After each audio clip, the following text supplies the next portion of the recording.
Imagine packing your bags ready for a family adventure, but instead of excitement, you're filled with dread, worried about meltdowns, sensory overload, and the unpredictable nature of travel with your neurodivergent child. Many special needs parents dream of travel, but they feel overwhelmed by the challenges.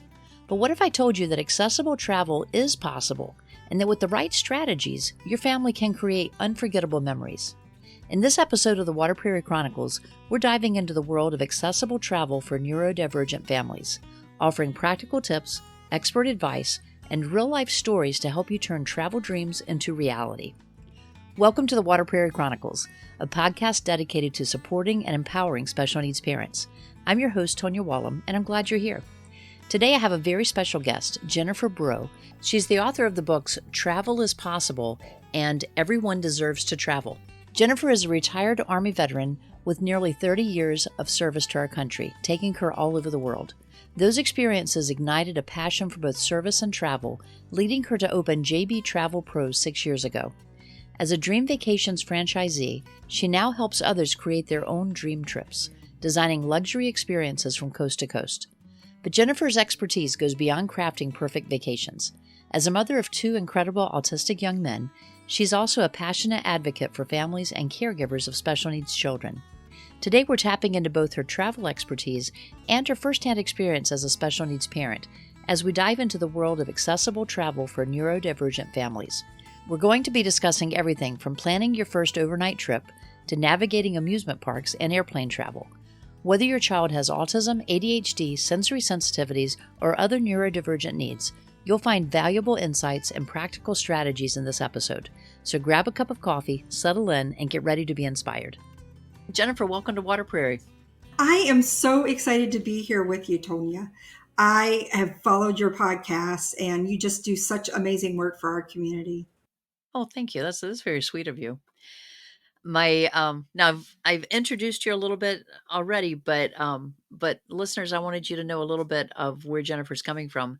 She has 2 books that are out, and her first book is the one that I think you may find the most interesting, even because of where she's coming from with this. And the title of that is Travel is Possible: How to Travel with Children with Special Needs. And that's what we're going to be talking about today. She has another book out too, and we're going to talk about that at the end. So don't leave. Hang on to hear more about that one as well. And as always, we'll put the links for everything in the show notes. So if you hear something that you want to know more about, check the show notes so you can get the links there. But Jenifer, I want to find out, we're talking about traveling with specifically neurodivergent children, but listeners, even if your child isn't neurodivergent, you're going to hear some tips here that I think that you'll be able to apply. So keep that in mind as I say neurodivergent. It isn't always just for that specific group, but I do want our parents who have children who are autistic, ADHD, dyslexia, dysgraphia, our kids who think a little bit differently than our other kids. I want them to know that this is speaking to them directly as well. So Jenifer, can you, like parents who want to start traveling and they never felt like they could, can you give us some tips on how they could get started in thinking that way? Yeah, thank you, Tonya. Well, just know that I have 2 kids, like Tonya said, that have autism, but they also have a plethora of other diagnoses. But let me tell you that it didn't come easy for me. I am in your shoes. I walk in your shoes. I cry in your shoes sometimes. So it's not easy, but I do believe it is possible. And this is how I would tell you to start. Start with one night. Just start with one night away. And how you do that is find a hotel that has a pool. Maybe it's indoor because you live up north. I grew up in Ohio, and it snows in the winter, sometimes through spring, sometimes early May. It might snow. So find a hotel not close to you. I would just say an hour away, hour and a half. Don't make it too far, but hour and a half away. That way, you are not likely to just come home and give your hands, just throw your hands in the air and say, this is too hard. So an hour away, I want you to find one with a swimming pool. I want you to find one that has breakfast. Most of them have breakfast included, and most of them have cable. That is included because I don't want you to have any extra expenses. So you're going to go overnight. So make your reservation. If you can, have one that has a bedroom. That's for you, not the kids. and buy a box, not a box, but a bag of popcorn from Walmart or wherever you get your groceries. I'm not advertising for Walmart, but just get something, take it with you. Buy a 97-cent inflatable ball that you can use in the water, wherever you, dollar store, wherever. Now you load up the towels because they only have those towels that are for the bathroom and your kids and whatever squishy or thing that makes them feel safe. You're going to load up the car, you're going to make your reservation, and you're going to go to the pool. You check in, drop all your bags, have your swimsuits on, and you're going to go to the pool. And you're just going to have fun in the pool as a family. You probably don't get to do that often. You're probably cooking, you're cleaning, you're worrying about your kids' homework. Not tonight. Tonight, you're going to have fun this afternoon. And you're going to hang out in the pool. You're going to play with that ball or those pool noodles. Those are usually $1 from the Dollar Tree. Not the Family Dollar, but the Dollar Tree. And just relax and have fun. Play old school games like Marco Polo, where you try to hide in the pool. And listen, these pools don't have deep ends. They're maybe 3 foot deep. So if your child can't swim, you can buy those little water wings and slip over their arms, again from Target or Walmart or Amazon, and have them delivered. And just hang out. Splash, don't splash. Swim, doggy paddle, whatever it is. But just enjoy yourselves. Dry off, order a pizza or Chinese or whatever it is. But you're not cooking tonight. Mom is off, dad is off. Whoever cooks in your house, they are off. While everybody's getting dried off and changing into their PJs, your pizza is going to be delivered to the hotel. Bring your pop with you or your Kool-Aid or whatever you drink. Save your money. Bring that with you. Enjoy your pizza. Put on a movie that's on the hotel. They have a whole bunch of channels, and watch a movie together. Pop that popcorn in the microwave. Sit on the floor together. Pull out the sofa that makes into a bed. Have your fluffies, your stuffies with you, and watch TV together. Watch a movie together. You're bonding. You're making memories. This is how you start out. Everybody goes to bed. You wake up refreshed. You had a night out. And guess what? Somebody's cooked breakfast for you because the breakfast is included. How many memories did you make with that night? You watched a movie together. You swam together. You had pizza together. Remember, it's about making memories together. Now, it might be hard. You might have had anxiety last night. They might have had anxiety last night. Talk about what you're going to do before you get there. So you prepare your kids, prepare your family before you go, so they can anticipate what's going to happen. Relive your favorite parts, and then you're only an hour, hour and a half away from your home, and you had a successful night. Now, it might have been hard. You're learning something, and they're getting comfortable. They're getting comfortable. And you're telling them about what you're going to do ahead of time. And maybe next time you get caramel popcorn. Maybe you buy it in a tin. Maybe everybody picks out $1 candy from Walmart or from the Dollar Tree. And that's your treat while you're watching the movie. Maybe you do something like that to change it up until it becomes successful. And that's how you start. I could see a family who, if their children just really have a hard time with change, I like the suggestion on a lot of levels. You could go to that same hotel over and over again until they're comfortable with that, and then maybe change it up by going to a different hotel the same distance, still not having another destination, but just the hotel being your spot that you're going to. I like that. It's, and I'm thinking through whether your child's neurodivergent or not, that's always a holiday for kids to go to a hotel. That's something different anyway, especially if they have the pool and they can get mom and dad in the pool with them too. I mean, something where they usually are on the side and letting the kids play, but just having that family time together. I love that in a lot of ways. And most people sleep better after if they're tired from being in the pool. I know that's a win for the parents and for us, right? But that is, they have anxiety about change. They aren't sure what they're going to experience. The kids, the parents have anxiety. I'm not sure how this is going to go. So maybe you start with a social story ahead of time. This is what we're going to do, and have a picture of the pool that they're going to. You can get that off the internet now, a picture of it. Or maybe you just show the pictures of the hotel and you talk about it with your computer or your phone if you don't have a computer.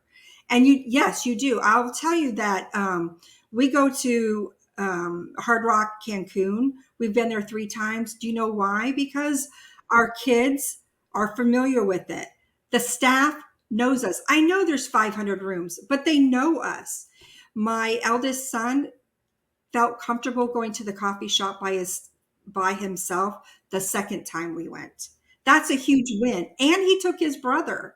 It's a win for us. He doesn't do well in social. He has social anxiety, right? He doesn't know what to say to people, what to talk about. He'll say hi. He used to just do this to people all the time. Even if he already saw you, he would have done it 3 times to you. So going back to those places, and I just told you there's 500 rooms. Who doesn't have anxiety, right? But now he goes to the coffee shop. So last time we started working on how to get, he likes to swim up pool bar, how to get the guy's attention. Because they'll just keep walking by him because he's not going to get their attention. There's this kid up there. Well, he does look a little older, but what? You see all these other people flagging the guy down, giving, like that type of thing. So there's something to repetitive places. And then I know it's not supposed to be about, we're on vacation, right? But I'm still going to work on his social skills for him. And the first time that you go, I would suggest take as many pictures as you can and even some video so that now you have that social story for the next times. And so the first time you're going, it may be more generic, but you could make it especially if the first one is harder for you than your future ones. Now you're remembering those good spots that were in that, so they know how to anticipate it. Some of our kids have a really hard time with sensory overload. Yes. Any ideas for so now they're going into just the echoes in the room are different. You've got the lobby to have to get through. Any tips on how to avoid having that overload time? So what I recommend in the room, because you're right, there's street noises. There is maybe somebody has a dog next door if it's a pet friendly hotel. I recommend taking a noisemaker. So that's what we have done. We've taken noisemakers and plugged it in. And my son keeps one in his room. My husband loves it. I don't like it. Or a fan. So take a fan with you so it kind of cools down how you like it. And my son loves a fan too. I can't even, I don't like noise. So I like it I like the room dark. I like it quiet, but they like the noise. So we take a fan, we take a noisemaker. My youngest likes his nightlight. And that's easy. Just throw it in your suitcase. We take it with us to Cancun and it shows the minions on the wall for him. So plugins, those are easy to take with you. The noisemaker's like this big. It's what, 6 inches? That's easy to put in your suitcase. The nightlight, easy to put in your suitcase. It's not taking up a lot of room. Even when we're on a cruise ship, that's easy to take with you. It's not big, it's not prohibited, and it brings them their part of their room with them. So you're still taking those items with you. No, you can't take the whole room. And listen, while we're talking about, you can't. But what I want to mention too is not everybody's child, and you'll know your child, their things aren't necessarily stuffed animals that they like. My youngest is Chinese. He didn't grow up with anything. Definitely not stuffed animals, and he's afraid of them.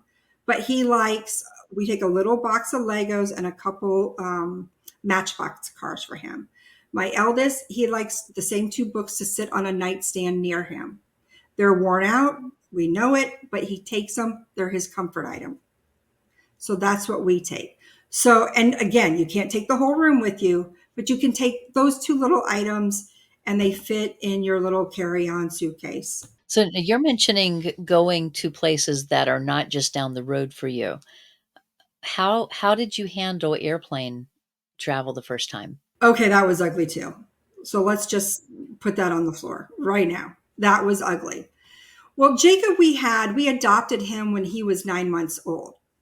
And Jacob tricked us into being, well, let's just say, thinking we could have another child because he ate well, he slept well, girl, he traveled well.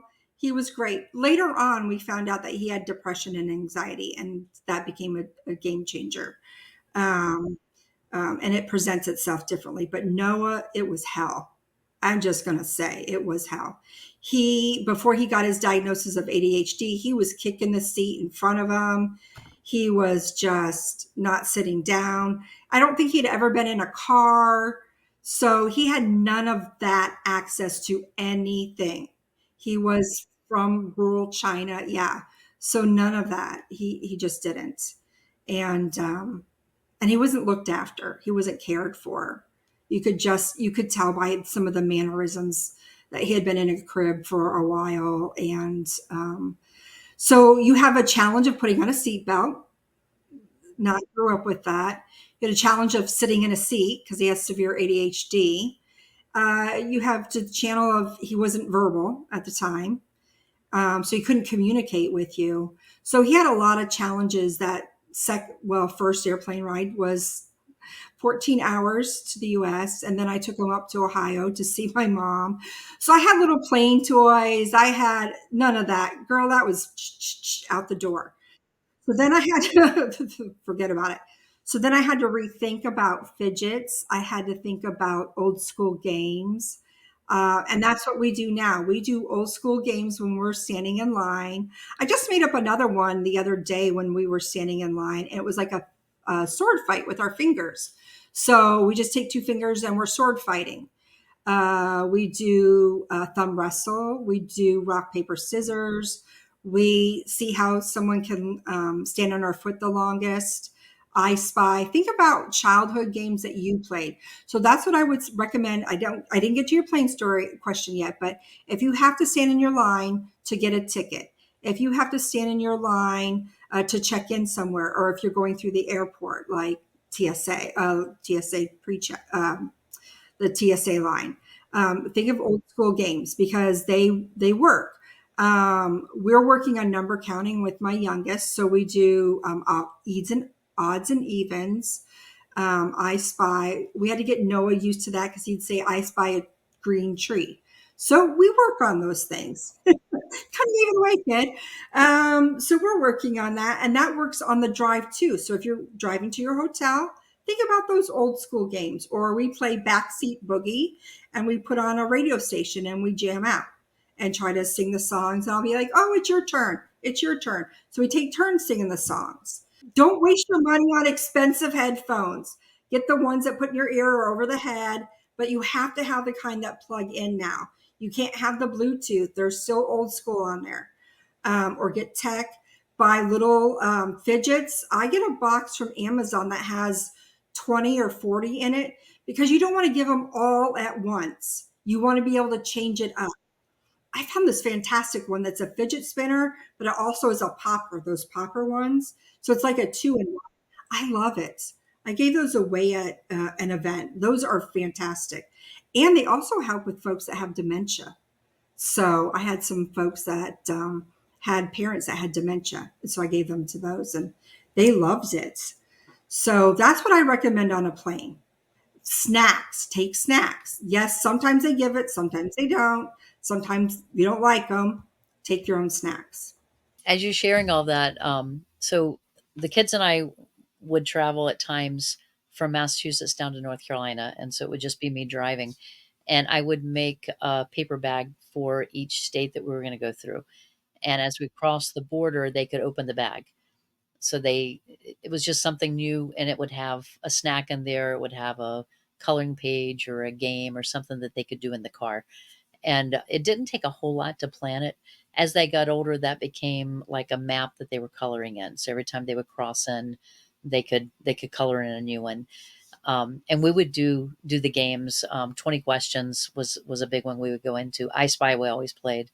As they got older and could understand the words and all, we would do the alphabet game. Of course, it made it harder with Emily because she couldn't see most of the billboards, so they would work together on that.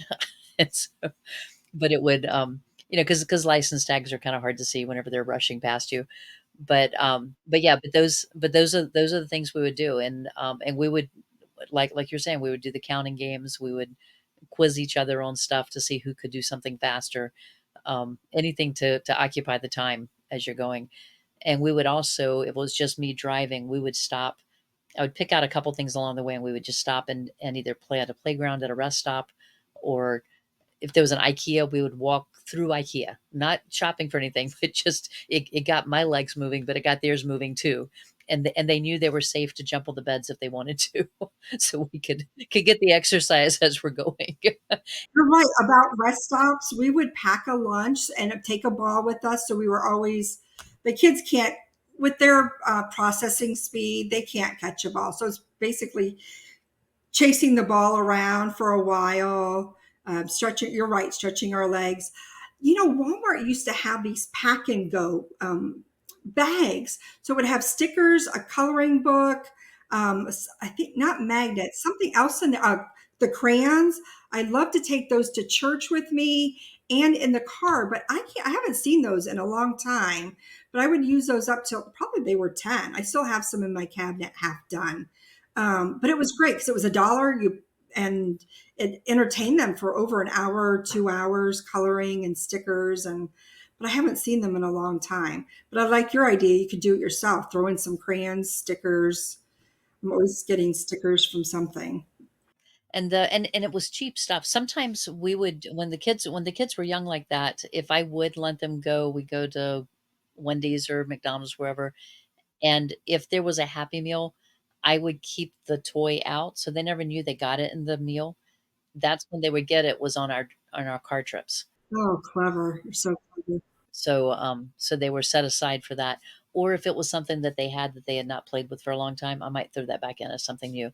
And you had mentioned you had taken you just had a couple of toys for playing. I had little drawstring bags, and one of them had like these little airplanes in it. One of them had matchbox cars, and so I could grab a couple of the bags and keep them inside my bag.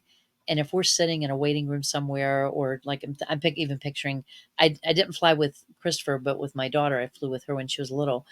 Um, if you're waiting, you can usually find a corner somewhere where you could pull out one of those bags. So you see the contents of my purse. So yeah, I usually have a Matchbox car, a couple fidgets, and maybe something else. I just get on the ground and play with them too.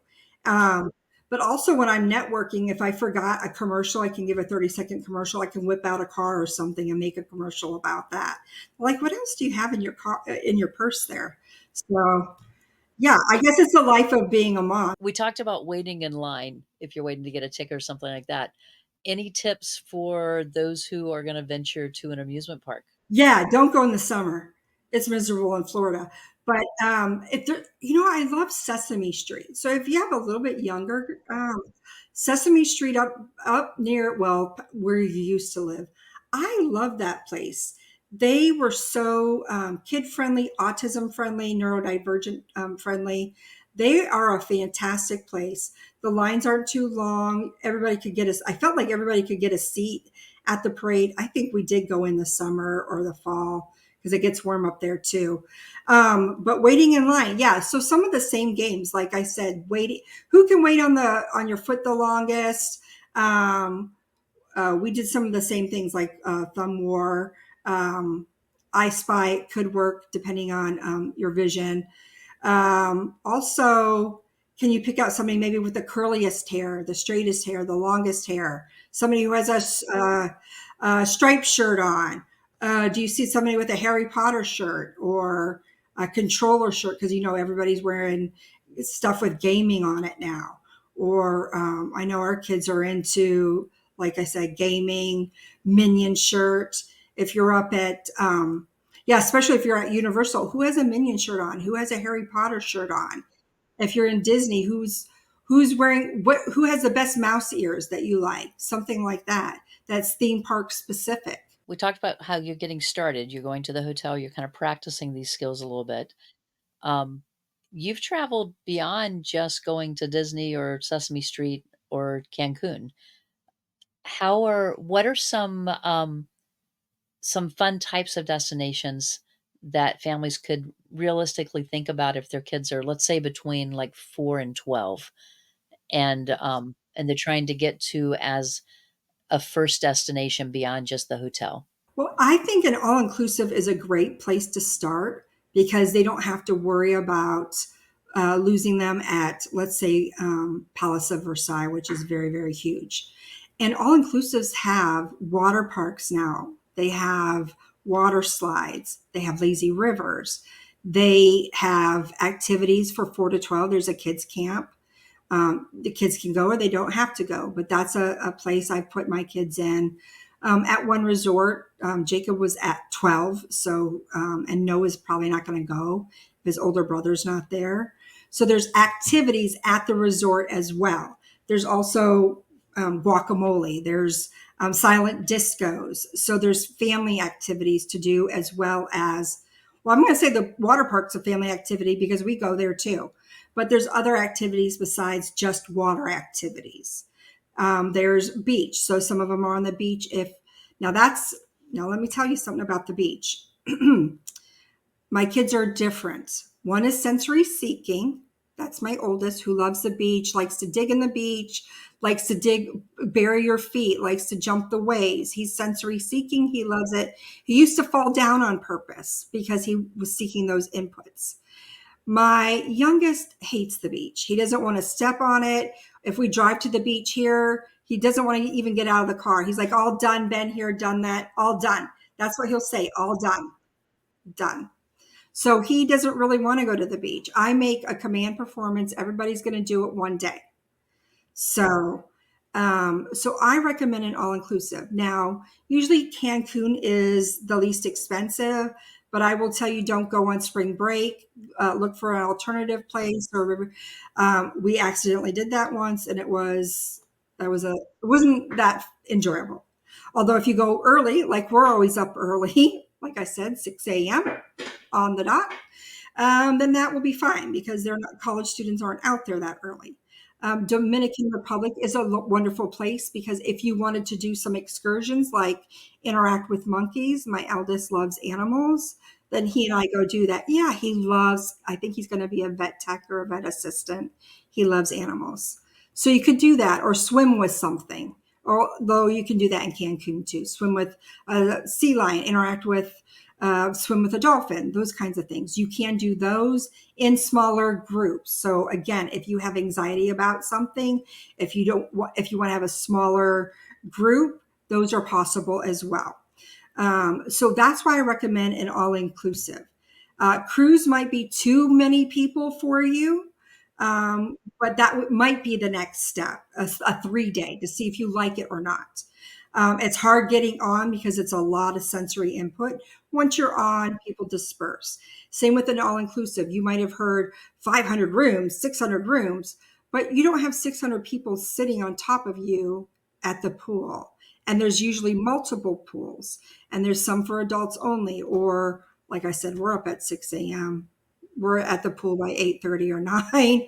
There's usually some families straggling out at then, but by 12 o'clock, we're done with the pool and we're eating lunch. And then we give the kids time on the TV or some tech time. It's fun for them. So we do that. We play games. So we take, usually Uno's our pick, and there's like 6 or 7 different types of Uno. So we bring a couple card game Unos with us, and we do that in the afternoon. We let our eldest go get his coffee. So we establish, again, a routine, a vacation routine for us. I don't know if that works for your family. For our family, routine is key for us. We have it during the school year. We have it on vacation. So they understand what to expect and when. So there's some good ideas here. Do you have any resources or organizations that cater specifically to accessible travel? Yeah, so like if you were going to the Bahamas, I think I recently wrote a blog about that. There's some organizations that help you that you can reach out to. So you can do that. There is some additional training that I have done with cruise. So I have some kind of certification. I forget what it's called now, but so that I can help people get onto the cruise line that will best serve them. There's also a land organization for a certification so that I can find out what the best, oh my goodness, I'm having a brain cramp, best resorts are for clients of mine. So there are places out there, there are nonprofits out there that will help you and guide you, and also find better activities that are that will help you. Yeah, yes, that help you. Also, that cater to you. That's what I was looking for. Cater to you. Like I said, I Bahamas. I think that was the most recent one that I wrote, that have activities. That's what I love, because the more people say awareness is over and we should just jump to acceptance. But I was talking with somebody like, I didn't even know this. And I thought Down syndrome was the same as autism. And I'm like, it's not. And they have an extra chromosome. And I'm just like, yeah, it's very, very different. So we still have a long way to go with, even you and I were talking about dyslexia versus dysmorphia. So we have a long way to go to educate people, but that's okay. It's okay. That's our role in this world. Even if your child's not identified as neurodivergent, some of these tips are going to help them, because we have kids who still are sensory seeking. They don't have to be neurodivergent to be that way. I'm very tactile. I've always been sensitive to touch, and so, some textures I like, some I don't. I think we all have little pieces of us that we can have empathy, at least, as we're more aware of what's happening around us. And so no, I agree. I don't think we should ever turn our back on the simple act of awareness, so that inclusion does become the norm. Um, and education is a big part of that too. It's a lot of what we try to talk about on the podcast, is trying to help with that education. And I don't mean it in a bad way, but the ignorance that comes from a lack of education, because sometimes that's just a lack of exposure. You like you're saying, if someone's thinking that being autistic and having Down syndrome are the same thing, they're not, but they could overlap. that that that that could be the same person for one individual, and could be two totally different people for another. I think we've kind of covered through my main questions, but I do want to go to our advice section. So this season, I've been having my guest pass on some words of wisdom to my listeners through finishing some statements that I'm going to read. I'm going to have you repeat it and then finish it with your advice to my audience. So I have three for you that I've put together. So the first one is: the one thing that surprised me most about traveling with my neurodivergent children was. The first thing that surprised me about traveling with my neurodivergent children was they have anxiety about traveling, but they have overcome it and they are excited to travel. Okay. For parents who are feeling overwhelmed about accessible travel, I would say. For parents that are feeling overwhelmed about accessible travel, I would say take a deep breath and start small. All right. So, last one. To make travel truly accessible for neurodivergent kids, we need. To make travel truly accessible for neurodivergent kids, we need more awareness and more access for our children. And every type of travel needs to cater to and have more training so that our kids can enjoy travel wherever they want to go. I like that. You point out a good point. I follow a lot of different accounts on Instagram, and the ones that probably popped out for me the most are when I see parents posting their teenage and even older neurodivergent child interacting with Disney characters at Disneyland, because those employees have been trained how to accept and how to respond without making anyone feel uncomfortable. The same with our deaf and hard of hearing kids. For the most part, they can find a character that can talk to them and that they can hug and communicate with, even if it's just a simple "I love you" or something. I see so many of them who are signing to the kids, and I love that they've put that much training into the character that they're playing. They have. Disney has a special program for those that are neurodivergent. I will also tell you, for a cruise line, Royal Caribbean has not only trained their staff that are in the kids programs, but their entire staff. Oh, wow. Right, because my kids are Asian. When my son was, I think, 10, he wanted to do the surf simulator.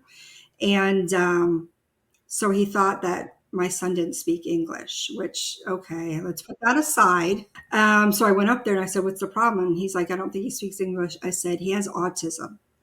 And he's like, "Oh, okay." And he just said it a different way, just said it differently. And my son got there. And then he worked with him so that my son would stay on the board. So language was that employee's biggest hurdle, which is great. And assumptions, okay, assumptions, Right. Yeah, okay. but let's put that aside. Yep, right. But he did work with him, and he was able to stay on that board, and he had the best time. He had the best time. Said at the beginning that I mentioned two of your books because I think you have more than just these two, but the two on travel that I wanted to point out. One is what, about a year old from what I think. Yeah, it's a year old. Uh-huh. Okay, so that one, Travel is Possible: How to Travel with Children with Special Needs. The title tells us a lot. Anything you want to tell us more about it besides the title? I'm in love with this book, and it takes you through every single mode of travel. So if you want to do a land package, if you want to do a cruise, if you want to do an all inclusive, it also lists some of my favorite fidgets. So which have been tested by my kids. So they had fun. Well, they've been working on that for years. So it's some of their favorites. And I'm just in love with this. And even if you don't have a neurodivergent child, I've had some folks read it that don't, and folks that have been teachers, and it really does help all families. Well, I'm thinking, especially if you have young children, I'm sure you're going to have pointers in there that would help any family get started with travel. Um, or if you have multiple children that you're trying to organize and rally together to travel with. And then your new book, Everyone Deserves to Travel. What is that one about? How is it different from the first one? So this one is empowering people to travel. Sometimes people think they can't travel or they think it's this unattainable thing. And I really wanted to infuse people with things like being optimistic about travel. And every chapter gives you an action plan so that you can have things to not necessarily work. Yeah, we'll work on, but things like finding meditation to help you, finding a safe place. Maybe it's yoga that works for you, finding a journal. And so it works you through those steps to becoming a legendary traveler. Listeners, if you haven't seen it from season 2, I have an episode out that specifically talks about accessible travel for those with mobility challenges. So I'm going to link that one here as well. And I want you to look at that. It is an older episode that we did, but there may be some tips in there that you haven't thought of if you're dealing with a child that's in a wheelchair or needs extra equipment coming. And so you may be able to get some pointers for air travel with that one. But look at both of these episodes together because you're going to get a more rounded picture between the two. Um, Jenifer, tell me about any other projects that you have going on. I'll be doing a book tour, so that will be announced on my website. I have a free downloadable, so it's the ultimate top 10 travel tips for the neurodiverse. You can find that on my website. I am Jenifer Breaux. That's free. So even if you don't get the book, I want to give you something. And so, if you go to my website, I would love to see you there and look for a book tour. It'll be sometime, probably in the fall. How can listeners get in touch with you? What are your social media? I am Jenifer Breaux. So that's one N in Jennifer and then all those vowels in between B and X. Breaux. And that's on Facebook, Instagram. If you need someone to speak on this topic, I'm on LinkedIn and YouTube. My YouTube channel is getting up. So I'll be there. And I do lives every Thursday at 7. And are your lives on Facebook or both Facebook and YouTube? Instagram and Facebook. I appreciate your information. You've given me some things to think about. Reassurance that some of the things that I did when the kids were young were, quote, right. I know there's no right or wrong in this, but but excited to hear some things that, I mean, I never would have thought of going to the same destination until that becomes a routine and a safe spot and then venturing out from there. But I think it's a great plan of action to start small and then start branching out beyond that. Yeah, I really want people to know that it is possible, and you deserve those memories with your children, with your teens. Some of us will have adults living with us, adult children living with us. I know I'll be one. And you deserve those memories regardless of what phase you are in your life. And I hope you take this message with you today. Perfect. Thank you so much. Thank you. That's all the time we have for today's episode. A huge thank you to Jenifer for sharing her expertise and insights with us. Her books, Travel is Possible and Everyone Deserves to Travel, are fantastic resources for any family looking to make travel more accessible and enjoyable. I'll link to those in the show notes, along with Jenifer's website and her social media channels. Remember, travel is possible, and you deserve those precious memories with your family. If you found this episode helpful, please like, share, and subscribe to Water Prairie for more empowering content for special needs parents. Thanks for being part of the Water Prairie community. I'll see you next time.